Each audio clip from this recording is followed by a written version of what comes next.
You were promised your own nation. Headquarters Military Division of Mississippi in the field, Savannah, Georgia, January 16, 1865. Special Field Order Number 15.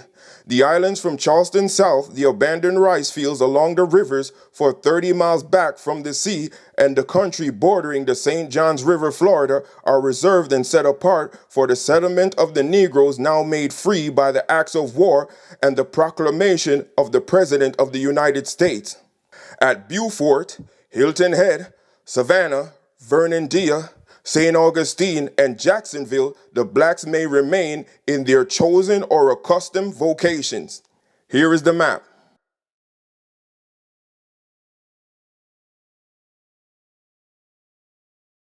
The prophecy of the Promised Land began with the 40 acres and a mule and continued to build through time. From Martin Luther King speaking of it in code only for another initiate to understand it, which I did, and the master initiate of our time, Louis J. Armstrong, mapped out the Promised Land precisely. Let's begin with Dr. King. Because I've been to the mountaintop. I don't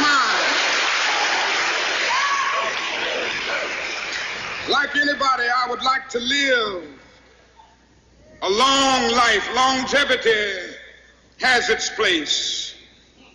But I'm not concerned about that now. I just want to do God's will. And He's allowed me to go up to the mountain. And I've looked over and I've seen the Promised Land. I may not get there with you, but I want you to know tonight that we as a people will get to the Promised Land.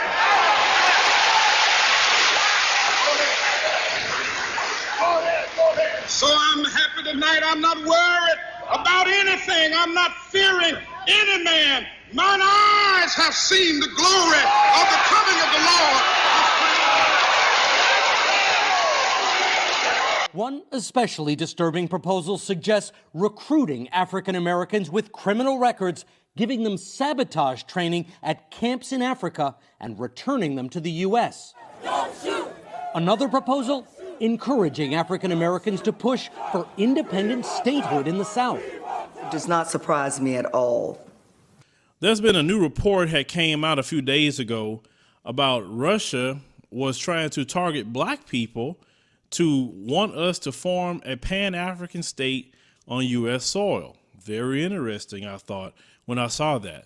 They also know that black Americans determine elections, whether we vote or we don't vote. See, they weren't giving black folks back their land, which was indentured, they was Indians and etc., natives of America. They was giving them the land so they could have that certain territory, that land mass to work the fields, to take care of their family and etc. And it was agreement made, and that's what it was. See, what God is going to give you your territory. He ain't giving you something that the United States of America could claim. God wanted it to be your land later. And you got to see this. People, you got to see this one, okay? Please, you got to see this one. This is what you need to see. I'm finna show you what you need to see, so when 2019 ends, you will see what you need to be doing.